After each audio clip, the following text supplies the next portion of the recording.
Okay, will do, Mom. Thanks. Cosmic Stardust. This episode brought to you in part by energy drink brand that isn't a sponsor. I wish. Bro, same.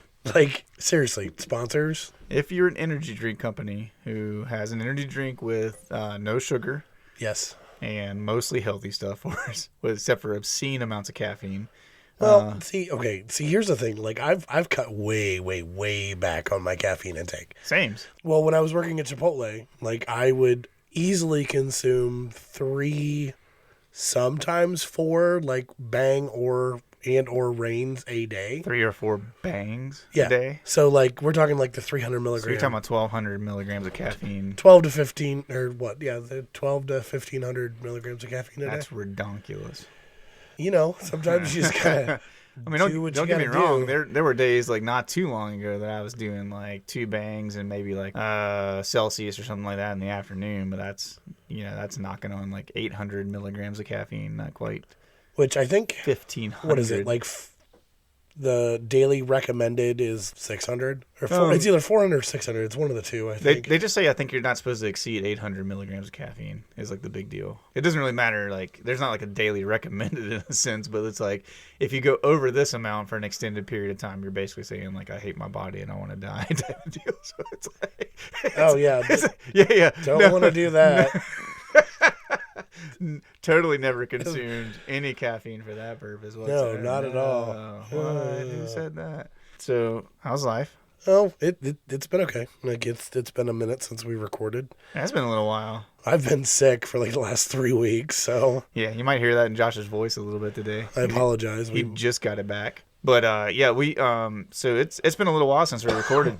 And to kind of pull back the magic curtain just a little bit for everybody, we record these like way ahead of time. And so if there's ever a point in time that you're like, why aren't they talking about like topical things that are going on in the world right now and stuff, it's because we record so far ahead of time that we can't predict those kinds of things. And so that sometimes we'll probably address them if we get around to that. But yeah, we're right now it's January the 18th. A Saturday afternoon, and we're sitting here recording the podcast. And so the last time that we recorded was way back in December. It was before the first of the yeah, because we recorded the episodes 2 and 3 right that time, and so we released those. You've already, if you're listening to this now, you've been able to listen to episode 3 for a week already. So. Yeah.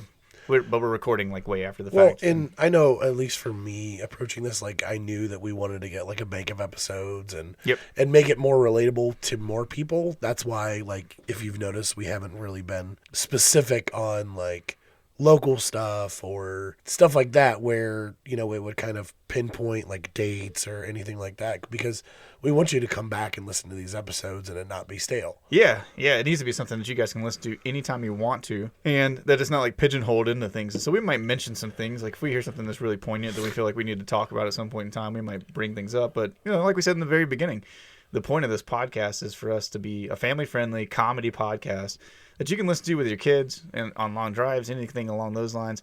Be able to enjoy it while you're working. It's something that's kind of mindless enough that if you want to ignore us while you're doing other projects and stuff, we appreciate you just putting us on and letting us play so that we get the play counts. And and then we hope that you go back and listen to it again to catch the things that you missed while you were listening to us the first time. Yeah. So, you know, I was looking at some fun stuff, and so one hyperfixation that I've had for a little bit of time is conspiracy theories. Oh yeah. So I was looking up, like, because, you know, sometimes the scary part about conspiracy theories is sometimes they actually turn out to be true. Yes. And I think that, like, I mean, you know, there's some really messed up, twisted conspiracy theories that ended up being true.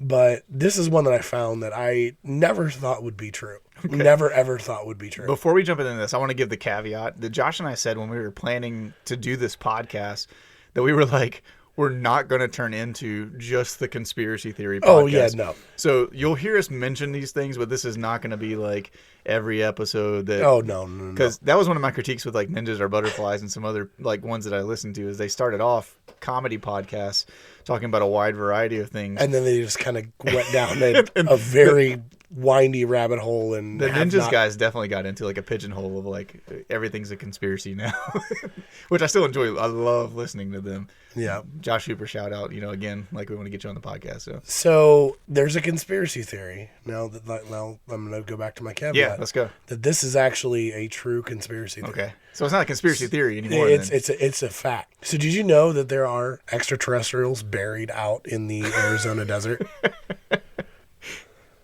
Okay. Or the Nevada desert. Or no, I'm sorry, New Mexico. New Mexico. Okay. Yeah. Did you know there are actually extraterrestrials buried out? Like, this is confirmed. Yes, 100% confirmed. Okay, go on. So, yeah, one of our famous yes and moments. So I don't know if you have heard. There is a movie actually. Have you ever heard of the movie E.T.? Yes. Okay. So I used to watch it all the time when I was a kid. So, scared the crap out of me, by the way. When I was when the first time I ever watched it, I remember just being like, "Oh, this is terrifying." So around that time, there was a gaming system, the Atari 2600. Do you remember that system? Oh yeah. Do you mean the gaming system that I started out on? Right. Because I'm old. To capitalize on the success of that, they made an E.T. video game. Yeah. And it is actually the worst selling video game of all time.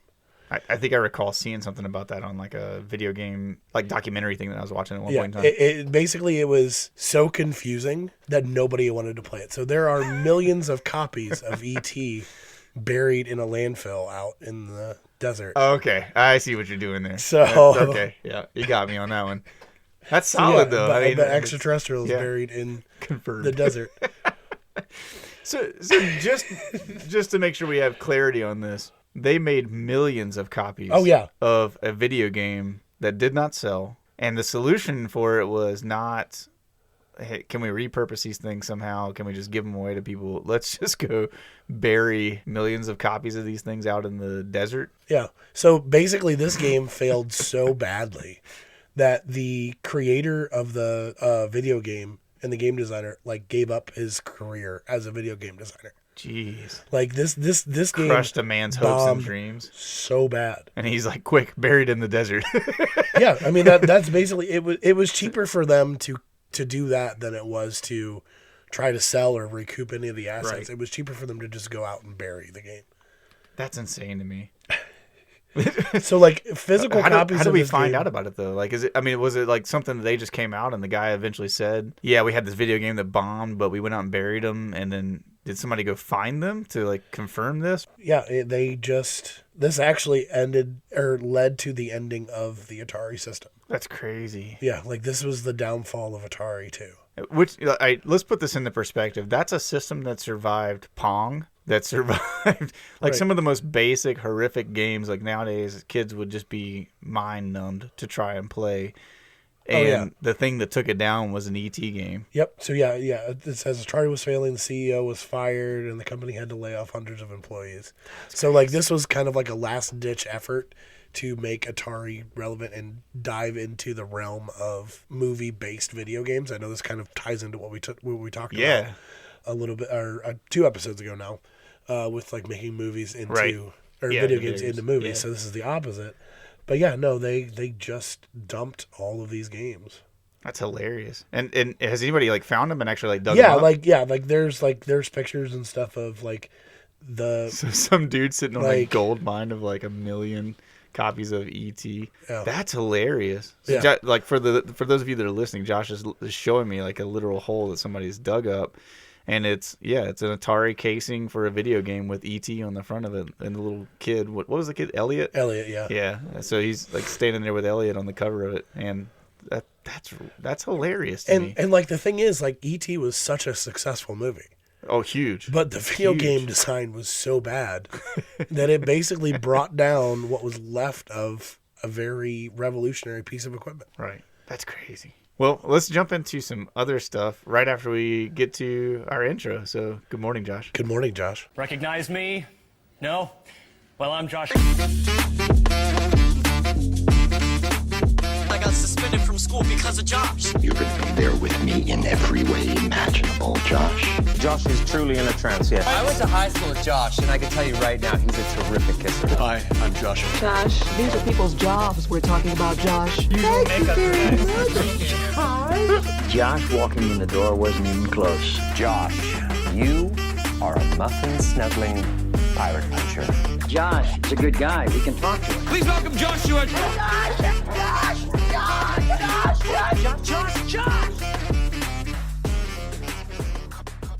First, I got a hypothetical question for you because I told you I've got my long list of them, and so I want to keep like throwing these out to you just because I think they're a lot of fun for us to dive into. So the hypothetical question for today is this one: you are offered $5 million. Okay. But if a person says a specific word within 180 meters of you, you explode. Here's the caveats. Okay, wait. Time out. Time out. You said 180 meters? Yeah. What is that in freedom units? Yeah, if you give me just a second to go to Google, I'll be able to tell you that. So it's 590 feet from you. That's It's a pretty good distance, right? That's a good distance. So. Man, I'm so bad at math. Like, why do we keep doing this to ourselves? We keep asking these questions. I don't know. Like, that's on you. Do boo-boo. math, monkey. It's 3 feet in the yard, right? So it's 300 feet for a football field, and so you're talking about it's almost two football fields. Technically, football fields are 120 yards. Okay. Because you have to count the end zones. Okay, so it's 360 though. So, yeah. I mean, so it's just shy still of two football fields basically. So if the person says this word, now the caveats to this though, it make it a little bit easier to kind of manage in your mind. You get to choose the word. So you can make it as zany, obscure, whatever you want as you want it to be, right? So you can choose a word, and on top of that, you get to choose the word, and then there's no other rules to the game, right? Like, it's just you get to choose that word, you get $5 million, but at any point in time, if somebody is within 180 meters of you or 590 feet, and they say that word, you explode. So the question, tell me why the first thing that came to my mind was shrubbery. Shrubbery? You can't do that because, like, you know that I'll quote. But this is a completely Knights of Knee scenario. Yeah. Like, that's the only thing I was like, shrubbery. Or a herring. But that's the problem is, like, so many of your friends quote Monty Python too often. I think you're just putting yourself in, because I will easily throw out, like, anytime somebody mentions but that's the thing, though. a You shrub. wouldn't know. You shall bring us a shrubbery. I don't even know. I mean, obviously, I'm going to take the money. Like, Sure. I mean, that's a no-brainer. I was on board for it too, but the question becomes, what word are you picking, right? So, number one, I'm not saying my word on here because if that ever actually comes up in real life, I don't want anybody to know. No, I started thinking it through, and I'm like, I was looking online for, like, what's the least used word in the English language. But then it's like, if anybody knows of the deal that you did, they're going to go search for that word. Because why wouldn't you, right? Hold that over somebody's head. But, like, my thing is, though, you just wouldn't know. Because, like, it's not like you're going to audibly hear them say that word. Oh, yeah. You probably wouldn't know when the person says the word within that distance, like, unless it's somebody that you know that, like, knows in that sense. But the idea of just that you're taking that gamble in a sense is kind of the thing about it is, like, because so you pick some, like, really obscure word, but at some point in time, let's just say in, like, the really strange hypothetical situation, you pick some word that deals with science of some kind, but you also, like, your kid eventually goes to college, you're there visiting them at college, and you walk by the science hall, and somebody in there says that word, and all of a sudden it's just, poof, you're gone. But what if like you're out on a walk somewhere and you're, like, walking a different direction from a person, they're having a conversation unbeknownst to you, and you're literally, like, walking in and out of, like, the range. And, like, as they're saying dancing it, but you don't know, right? That's another funny thing. Yeah, I would definitely take it. I just don't know what word I would pick. I would take my $5 million, purchase land, build a house in the middle of it, and put a perimeter at the 590-foot mark around the house. But see, then that's where you get lulled into that false sense of security where somebody close to you just accidentally slips up and says the word. But that's the thing, though. It's like, I don't know. I would pick a word that I don't think that any person that I hang out with on a regular basis would ever say. You know what I'm saying? It's got to be something so obscure in that sense. And like, even you could pick some Arabic word that means something, you know, like you could go like to a foreign language and something that's so obscure that, you know. But see, like in that foreign language though, what if, is that a caveat where it has to be spoken in that language, or can they say that word? I think you pick the word, and so like whatever it sounds like when you say that word, like specifically, it has to be that exact same like sounding and word and everything. But here's the funny thing about it, right? Is like, think about our friends, right? And you just know, like, one of us takes that $5 million, picks our word, and start going on about our life with our $5 million. We have some friends that are going to spend the rest of their life saying trying to every word in the world absolutely. to try to get us to explode. Not to say that they're trying to be mean and like kill us in that sense, but you know, that's kind of like, in essence, the thrill of the game is if anybody knows. So if it like has to be very specific, like it has to be in the dialect, in the language. Yeah. Could you just mispronounce the word on purpose? Yeah. Like, that's what I'm saying. You get to choose the word, so it can be totally made up. It could be your word. I mean, like, honestly, you know what? I think the word that I would choose is Chipotle, because nobody can say it correctly. Chipotle. Chipotle. Oh my gosh. Like that's one of my pet peeves, is just like people who can't pronounce words correctly and they know how to pronounce them correctly. Like tortilla. Yeah. Quesadilla. Yeah, those are some of my favorite ones. That's one thing that makes my skin crawl. I don't know why, but it's just it's so frustrating. Growing up in North Carolina, going to a Mexican restaurant was like the worst thing ever. Because, like, and I'm not trying to pick on my people from North Carolina, but my gosh, when you put a bunch of rednecks in a place that has Spanish words in it, it's so terrible. Do you got anything else you want to jump into, or are you down for story time today? Okay, I was gonna say this is more of a make you think question. Okay, if you could go back and listen to one song for the first time, what would it be? Man, that's right off the bat. Mm-hmm. Stairway to Heaven. Okay. Mainly just because I remember that the first time hearing Stairway to Heaven, it's kind of mind melting. Oh, yeah. The movements of it. I also think about things like Bohemian Rhapsody. Mm-hmm. You know, it's those moving songs that start with kind of that slow build, and then eventually you have that hard rock part to it, and then they kind of come back out of it. I love that kind of build, and I remember hearing those songs in particular, like the first times. Shout out to my uncle. He was the first one to introduce me to Led Zeppelin. Okay. We were sitting in his car in my grandparents' garage, and I think it was, if I remember correctly, and please no one hold me to this, if I remember correctly, I think it was Led Zeppelin 4, the one that's got kind of the hermit-looking guy with the bundle of sticks on his back on the cover. That was the album that we listened to in his car, and I just remember, because it's got Stairway to Heaven and Black Dog and a bunch of like their like more famous ones, and I remember like it being like early teen, sitting in that car and listening to that and just thinking, man, this is killer. Even though I was like, you know, a couple decades behind the times on it. But yeah, I think Stairway to Heaven would be like my, like right off the top of my head, a big one. And mainly because I still like Stairway to Heaven as a song, but it's kind of lost its luster over time because I've heard it so much. Right, you know? yeah. It's like every classic rock station plays it, all that kind of stuff. So it's just kind of worn out. And I think I've heard it so many times on my own that I just kind of fell in love with it. Like a lot of music, you can stumble upon it passively. Yeah. And you're like, oh, I really like that song, but like you've heard it already.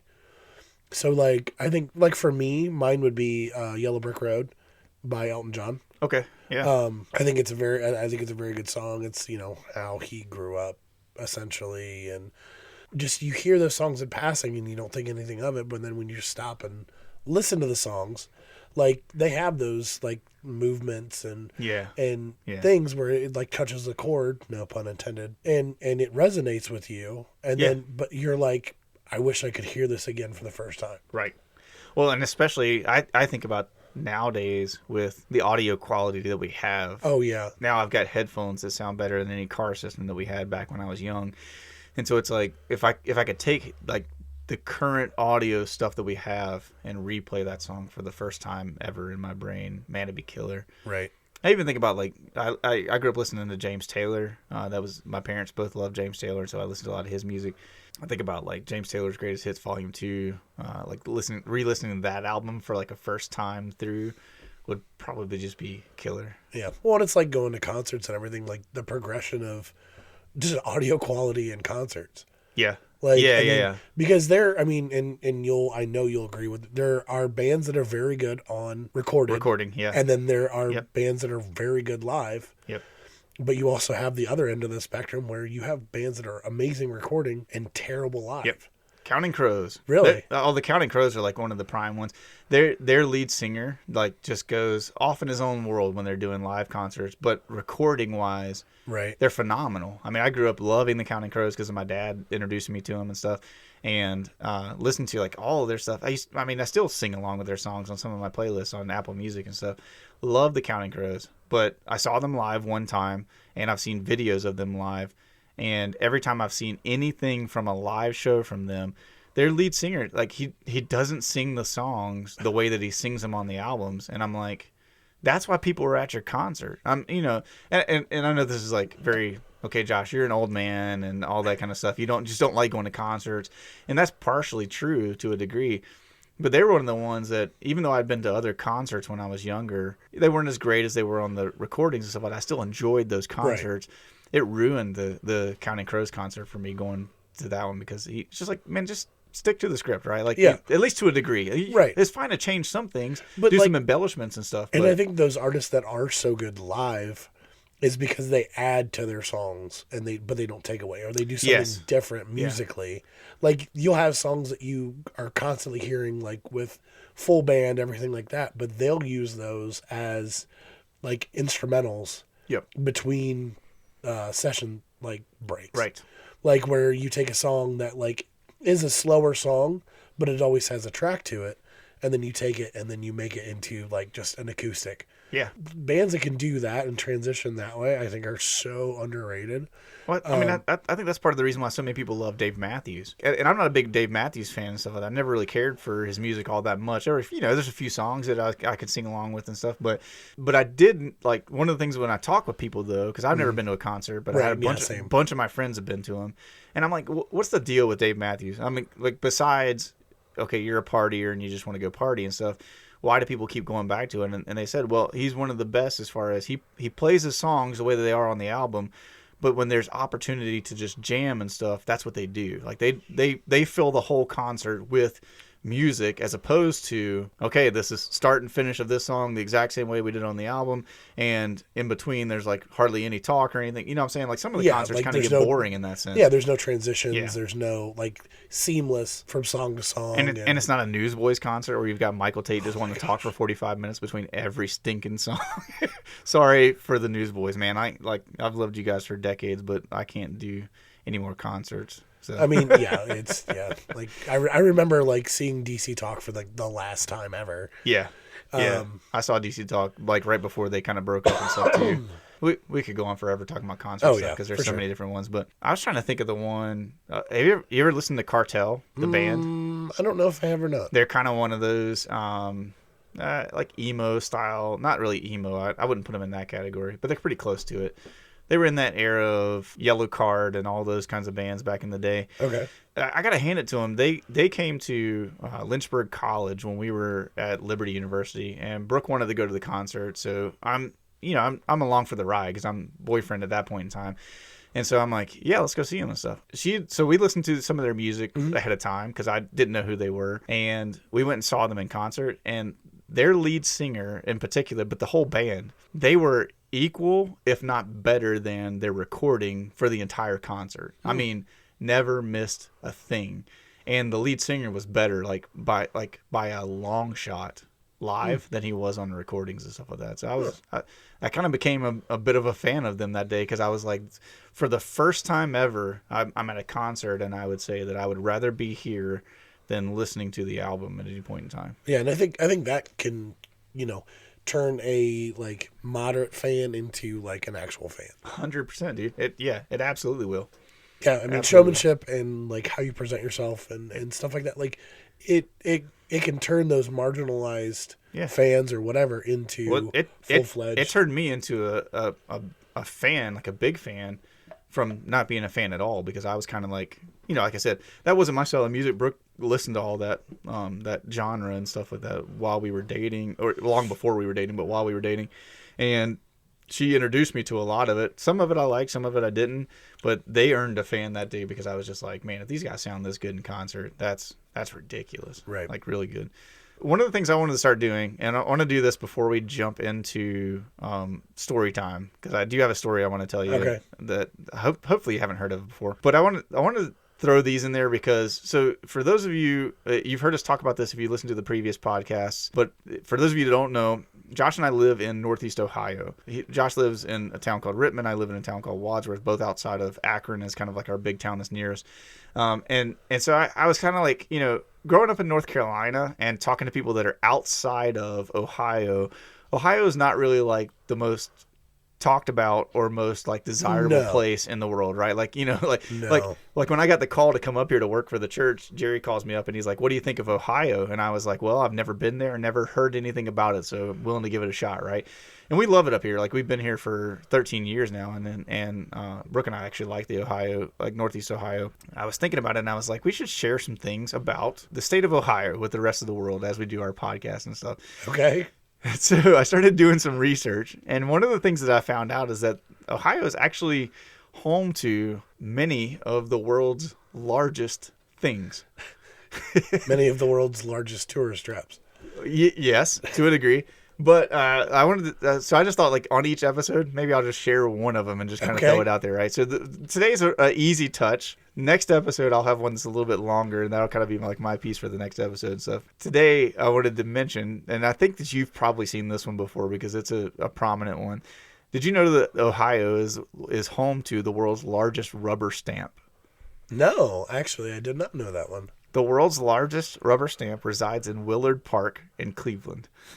The stamp itself says "free" on it. The guy that created it, I'm gonna butcher these names. Probably. So, yeah, just bear with me. But Claes Oldenburg and his wife Kusje van Bruggen created the stamp in 1982, best year ever, because that was when I was born. I like to think that they finished it on my birthday, but I could not confirm that. But you can't refute it either. That's right. Yeah, so it's basically fact. But they created it. He said it was meant to be a statement about the freedom of Black Americans and stuff like that came about, because it took them a while to finish it and stuff. So they began in like the 70s, I think, working on it and stuff. But it's massive.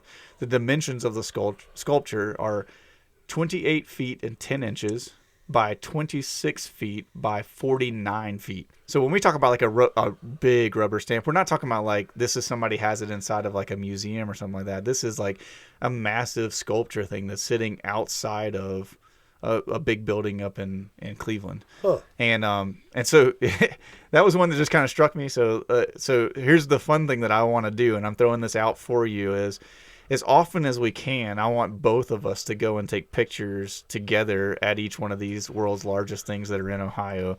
And for sure. So I've got addresses for all of them and stuff like that. So this is an easy one for us to take off because it's in Cleveland. Some of them are like a little bit further away, like 2-3 hours that we'll have to drive to get there and stuff. So we'll have to do some day tripping and go take some pictures. And this thing is massive. It's huge, right?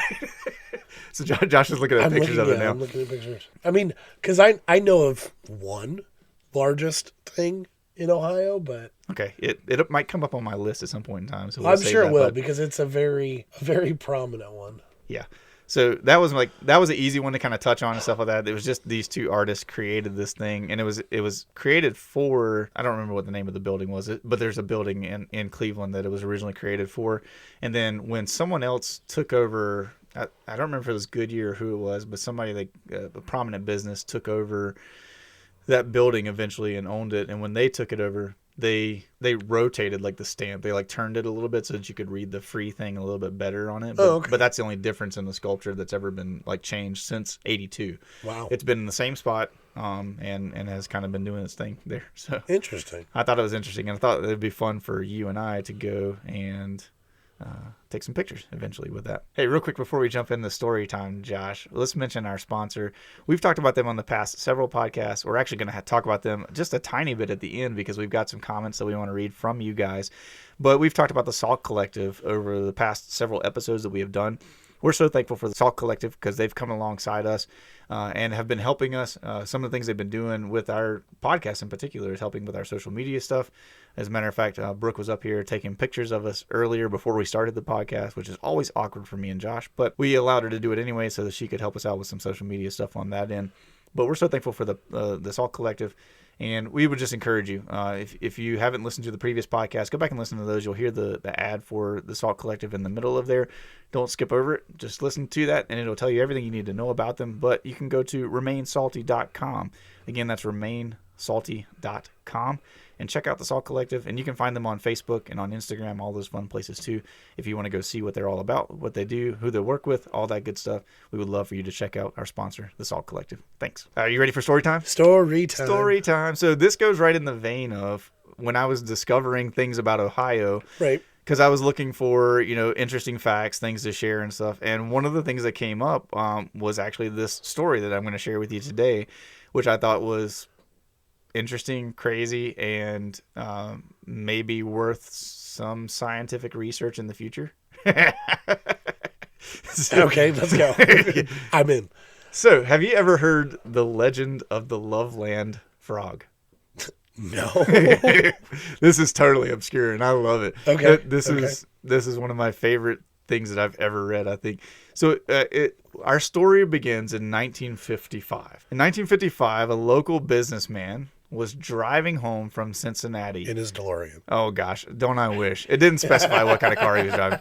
I would love that. He's driving home from Cincinnati late at night, and he's traveling along Route 125 near the Little Miami River, which is just south of Loveland, Ohio. When all of a sudden, he spots something in the road ahead, and he thinks it's an animal crossing the road, right? As we all do, he applies his brakes and begins to slow down to avoid hitting the animal. But he realizes all of a sudden that this creature is something different than he had ever seen. Okay. It is not like a typical animal. It is not behaving like a typical animal. So according to his report, the creature was about 4 feet tall. Yeah, like you take that into perspective, that's kind of like preteen, early teen years, right? Like adult, like, humanoid in that sense. So it's about 4 feet tall. It says its skin is covered in rough greenish scales. This is the way he's describing it. So this is 1955, right? Rough greenish scales. It had the body of, this is where we get a little wishy-washy on things. It had the body of a frog or a lizard. Oh, because, those are totally the same thing. Totally the same. Yeah. When you go to the enclosure at the zoo and you look at the frogs and then you look at the lizards, it's like I can't tell the difference. Yeah, what's the difference there? So it says he's got the body of a frog or a lizard, but with the face of a humanoid creature. Complete with large almond-shaped eyes. Yeah. So Toad from the X-Men. Yeah. I didn't even put that together. No, something along those lines is kind of what we're thinking, right? So he's got a 4 foot tall, rough, green scaled covered creature that has a humanoid head with almond shaped eyes. So it's like, take my head, put it on a 4 foot tall little green man. Frog and or lizard Man. When he approaches, as he slows down, he says the creature stood upright. So it's like it was on all fours, like down towards, like on the ground. And then as he got close and slowed down, this creature stood up, and in his words, like a human. And then when he stopped the car, he says the creature allegedly raised a metal rod into the air as if in some sort of defensive posture, and then scurried off. Okay. Like I'm literally like picturing this in my. Yeah. I've gone over this story. I can't tell you how many times, and I read it from different sources, right? So because some of the research stuff that I've done, just like for everybody's sake out there, sometimes I just go on to ChatGPT and just type in, tell me an interesting story from Ohio, like stuff like that. And that's where the initial part of this came from. But then I started doing like further research, like diving down the rabbit hole and stuff. And all the stories corroborate like this stuff. Yeah, like it's all legit. So naturally the man is like terrified, right? But as one should be. But as he's driving away, he's thinking, nobody's going to believe this. No. Like how do I go home and tell the wife, hey, listen, while I was driving tonight, a little 4-foot tall dude covered in green scales and skin and stuff. Honey, have you been drinking again? Holds up a metal rod to me. No. Like, can I think of, like, isn't there a scene in Star Wars where, like, Chewie is, like, holding up, like He's yelling at him. So, that's all I'm picturing. get off my road. He's like an old man with his What are you cane. doing in the swamp? It's old Greg. I know.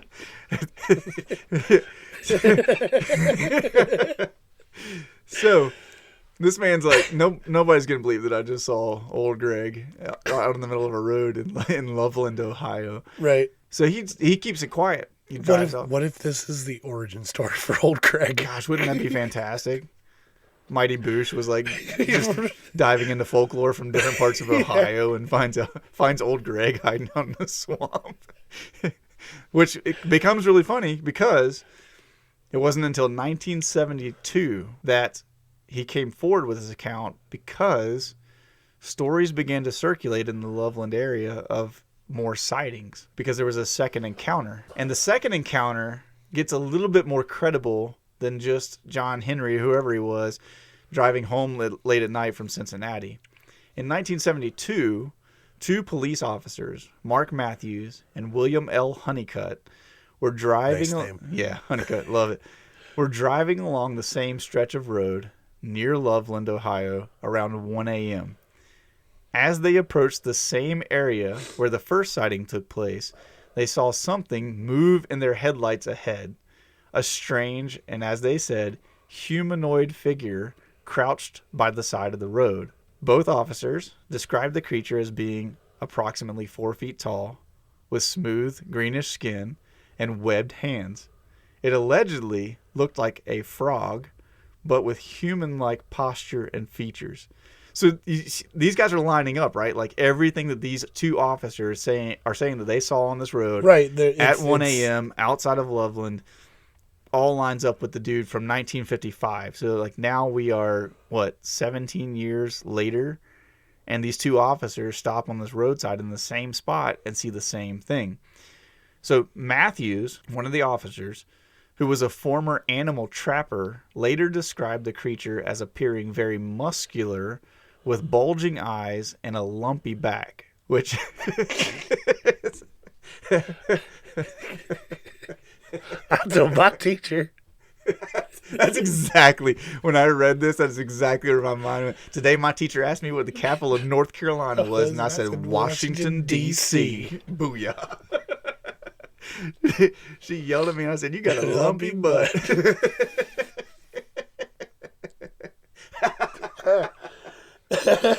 Oh my gosh. So that's the way that he describes the creature, right? Is that he says it's got bulging eyes and a lumpy back.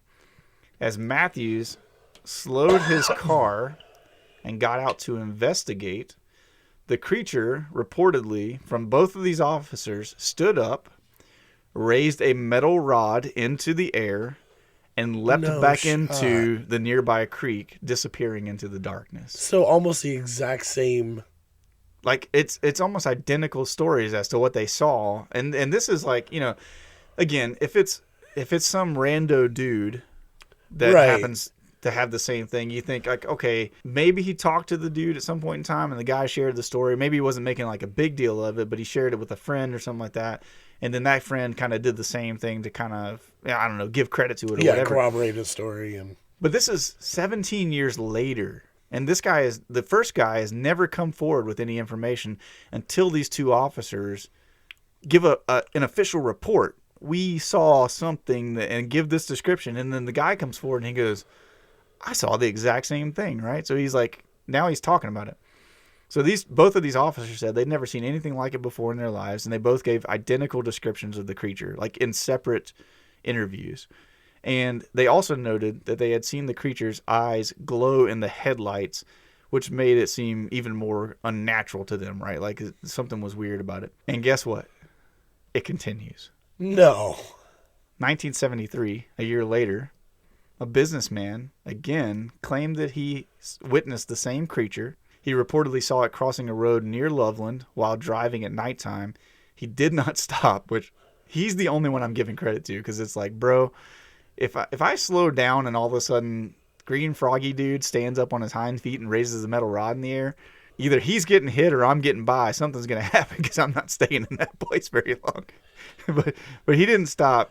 But he too described it as being a frog-like creature that was about 3 feet tall with scaly skin and, again, glowing eyes. So 3 separate times, 1955, 1972, 1973, this frog-like creature outside of Loveland has been spotted on the same stretch of road. That's crazy. Yeah, it's wild. So it's only about a 3-hour drive. and we can make a detour to the world's largest something that I was thinking of too. Okay. It's kind of on the way. I'm willing to bet that based on yeah. So that's one of the ones I was going to mention. Yeah. That one and another largest are actually on the way, because I looked at all that stuff too. I was like, we have to at like 2 a.m. be out on that stretch of road in Loveland. I'm going to just drive back and forth until we see this thing. Of course, you know, it's 1973, so it's quite a long time. Right. This thing might not still be alive, whatever it is. And that's the thing is, like, you know, so they have a bunch of theories and explanations surrounding this deal. Some people believe it was a creature that could have been like, I hate saying this, but I have to say it because it's part of like the reporting on it, right? It could have been an escaped pet or an unknown species of giant amphibian. I'm like, what? If you're listening to this podcast right now and you have a pet that matches the description of this creature, all we need is a comment and an address. Yeah. And we just need to come see what creature you could possibly... A 4-foot tall humanoid creature that walks on its hind legs and raises metal pipes in the air. Yeah. If you've got that pet, we just need to know. Right. Like, I'm trying to think of like anything that would come close to that. I mean, it's like at best, you have an alligator that's been living outside of a radioactive plant that happens to walk on its hind legs. That's the only thing that I could even come close to, like in the 4-foot category. And they didn't say it had a tail or anything, right? Like, but that's the thing though. Like, seems like a frog. It had to have been huge though, because if it was 4 feet tall on all fours, it's got to be massive. Standing up, that's at least what, 7-8 feet. Oh, well, I don't think because I think they were saying, like, from their descriptions, it seemed like it was once it stood up, it was like 4 foot tall. Okay. I think it was like, because they said it was like hunched down in the grass on the side of the road for the 2 officers, and then it stood up, and when it stood up, it looked humanoid and it was like 4 foot tall.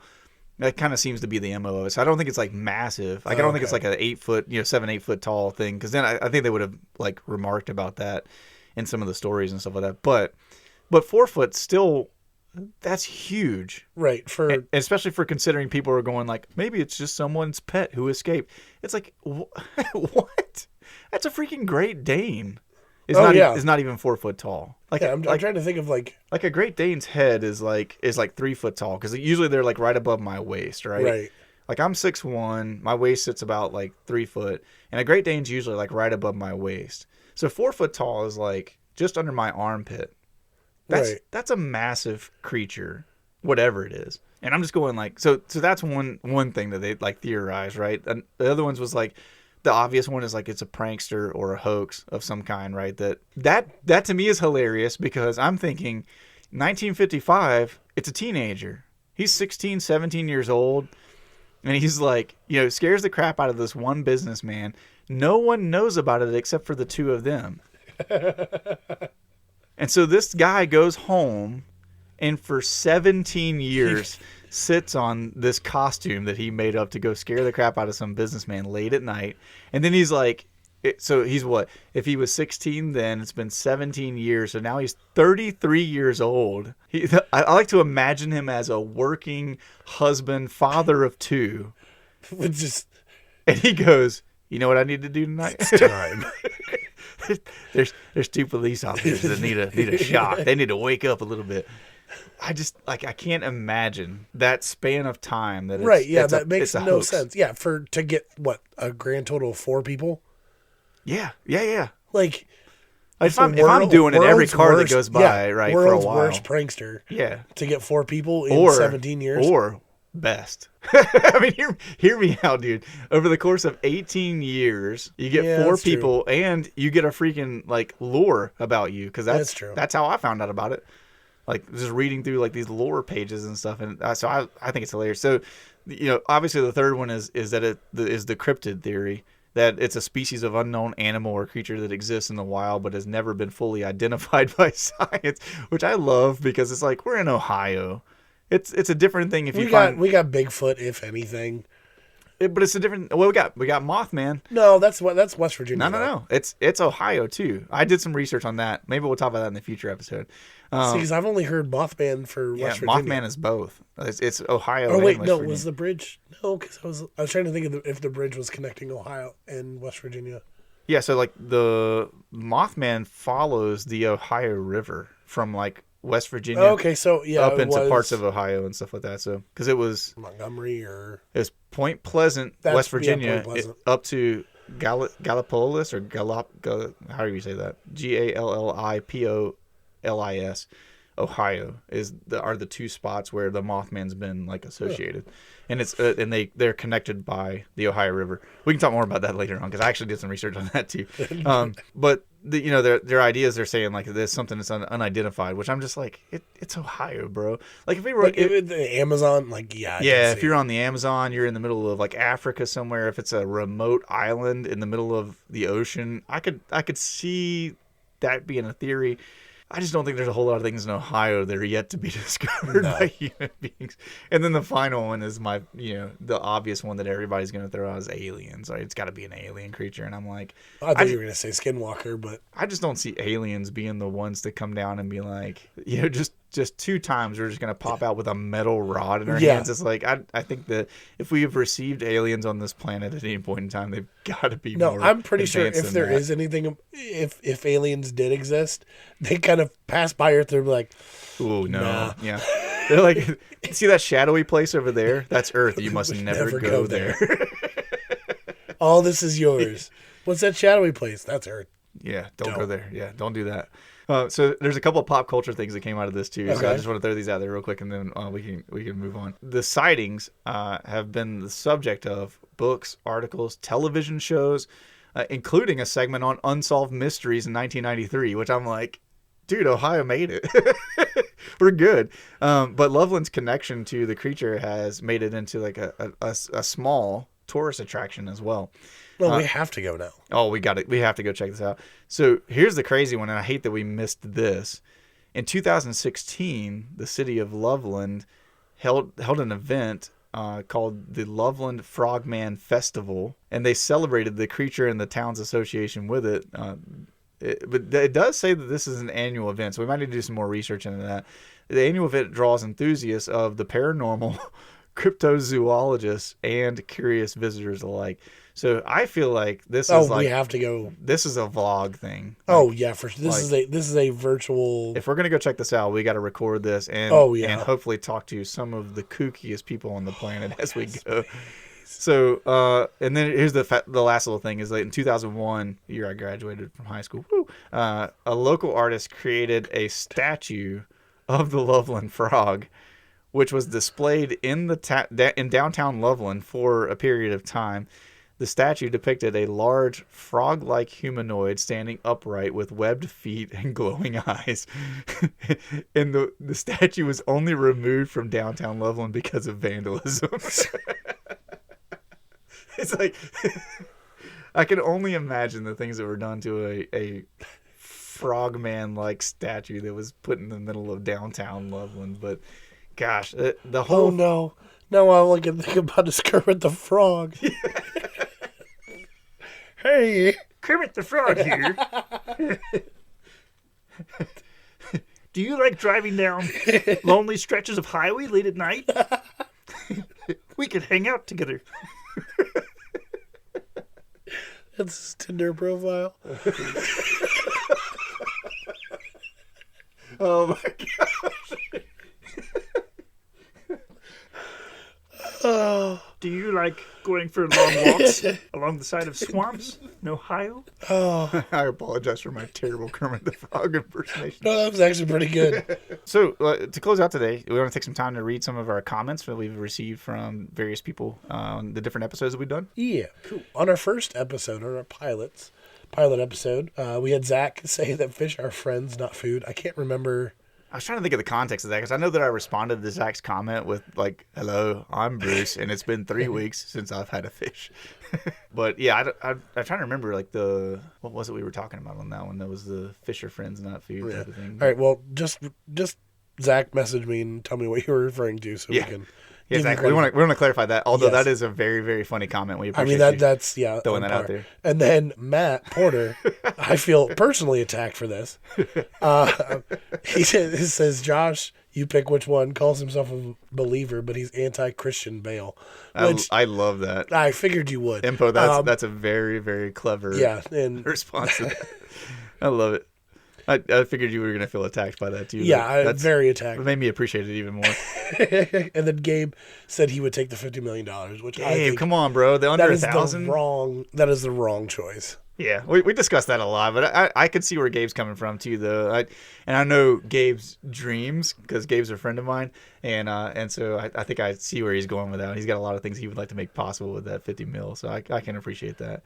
When we get to episode 1, which was in episode 1, we recast the Batman series. We talked about the fruit tree that has every fruit in the world on it all the time versus the dinosaur.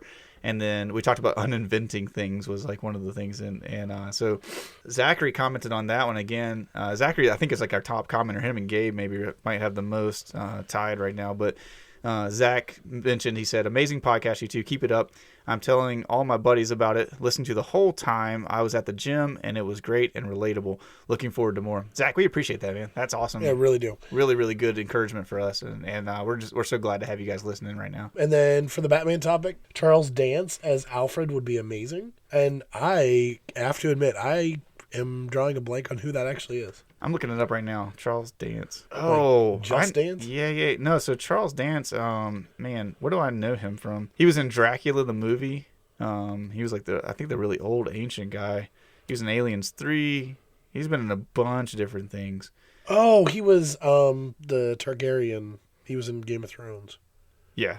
I see that. That's where I immediately recognize him. There's something that's like an older movie that it was Underworld. Yeah, Underworld Awakening. He was the Lycan guy that was in there, if I remember correctly. Oh my gosh, yeah, he was. Yeah, so that's where I remember him from. Those movies.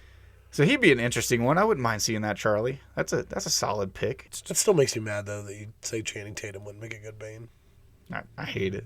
I'm still full on against that.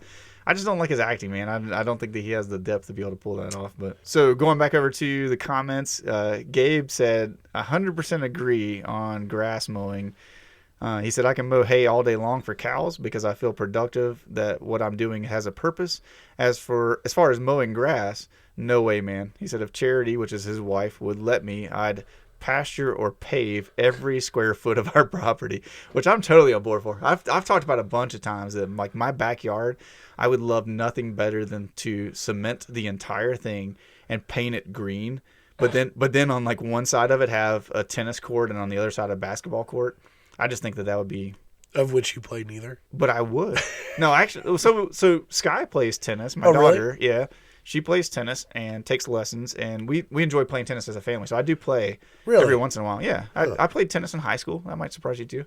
Well, I knew you played soccer. I didn't know you played tennis. Oh, so I played every sport that my school offered except for basketball. The only reason I want a basketball goal out there is just I do like to shoot around every once in a while. I don't by any means play basketball, if we're going to give it that caveat. Gabe also said he'd take the fruit tree. That seemed to be the most popular vote on that one. Which, I mean, yeah, I don't think I've seen anybody take the dinosaur. No one said dinosaur over fruit tree, but some people did like your suggestion of teaming up with the buddy who picks the dinosaur. He said, I really enjoyed you guys' take on the Batman roles. We appreciate that, Gabe. He said, I think for the World Tournament, he would enter into equipment operating. So Gabe works with like mini excavators and stuff like that, so he wants to be like the best in that.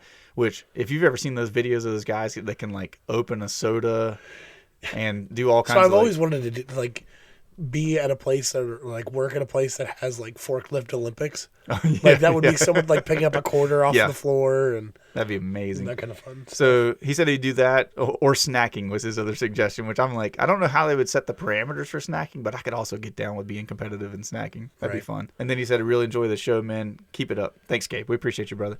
And then our sponsor, the Salt Collective, said, "Give us the tree."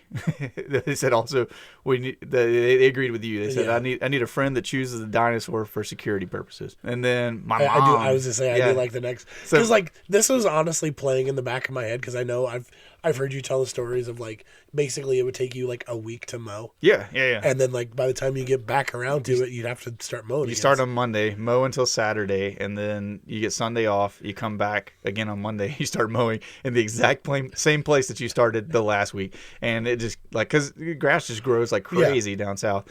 Yeah, so my mom commented, and she said, "What stood out to me that you hate cutting grass, but love the thought of living farm life again without noises and things right underneath you." She said, "Now that's a good laugh." Thanks, Mom. She said, "You're too funny." And as for the next Batman, she said Gabriel Mocked would be the best. Just saying. So I'm gonna pull up.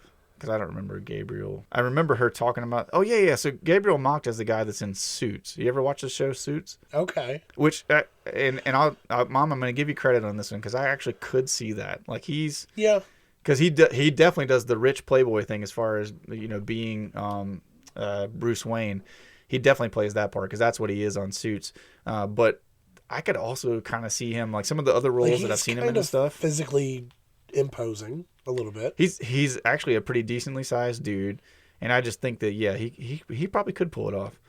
And Mom, let's be honest, I think you're just being partial because you think he's handsome, but let's not talk about that too much, all right? And then so our friend Donna commented, and she said, "For sure the tree. I have enough animal poo in my life." Right, and amen to that. Yeah, I was gonna say, like, I think you brought it up too. Like, you have to like feed it and clean up after it. Dude, and the cleanup part—that's what I'm worried about. Like feeding, we can figure it out, but I mean, cleaning up. Unless you take the Jurassic Park route and just break the compies and then that way that cleans up after themselves, and because that's the whole reason why they had the compies and Jurassic Park. So, all right, you wanna read some of the ones? So episode 2 was the Dancing Plague, the Mythical Bodyguard, which I really enjoyed. Zach. Ken said worming for a month straight would be crazy. Like I said, I think I even said in the episode, like you would be shredded, but not in the good way. Right. And just like your entire chest and stomach would just be like raw. Oh gosh, can you imagine? Ribs broken, the whole 9 yards. Right, and then yeah. So the next one is also Charlie who commented on the first episode. He said death by dance move, the worm, and then immediately after that, so he's like commenting in order basically. He goes, "I'm listening to the podcast as I'm typing this, and you guys just mentioned the worm, and now I feel ridiculous." LOL. He said, "I almost stopped typing and deleted, but too big of a coincidence not to leave it in." That's hilarious, Charlie. I appreciate you being honest with us and putting that one on there. But yeah, we thought the same thing. It's like, do the worm, and then you're like, oh man, how beat up am I going to be afterwards? Right. And then his video game to movie, Final Fantasy 3. Metal Gear Solid, which I honestly did not think of. That's a great call. But that would be a very, like... I mean, yes, is it like kind of on like the Jack Reacher? It's a little bit in those kinds of things, but Metal Gear Solid was like more about this. Yeah, Mission Impossible, I would say, is definitely like in those lines. Yeah, but like I could totally see. I want Metal Gear Solid just because I want to see a grown man hide in a cardboard box.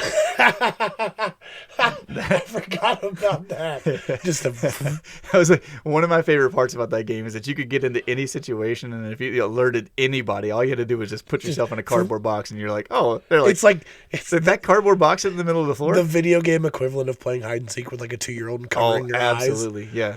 If I can't see you, you can't see me. And then Ori and the Blind Forest for the Xbox, which honestly I think I know what game that is, but I don't know if I do. I do not. I was thinking about that as I read it and stuff like that. Tells a tale of a young orphan destined for heroics through a visually stunning action platform crafted by Moon Studios for PC. We'll have to do some research on that one and check it out a little bit, and Charlie will give you our feedback next time on that.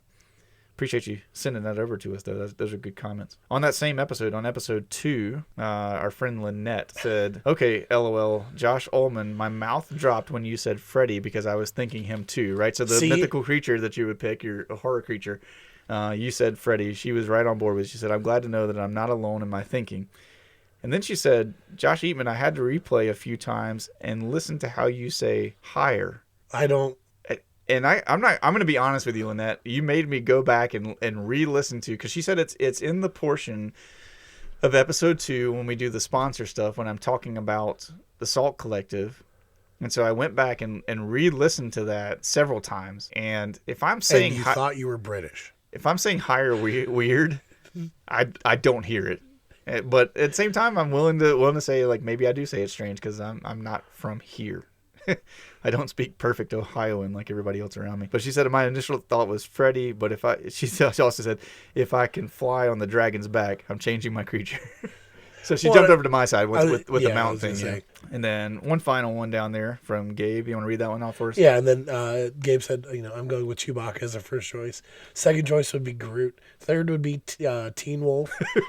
But that could also turn back into Michael J. Fox when the wolf isn't needed. Yeah, so Gabe, you're absolutely showing your age and our age by that comment. But I totally appreciate that. Teen Wolf is great.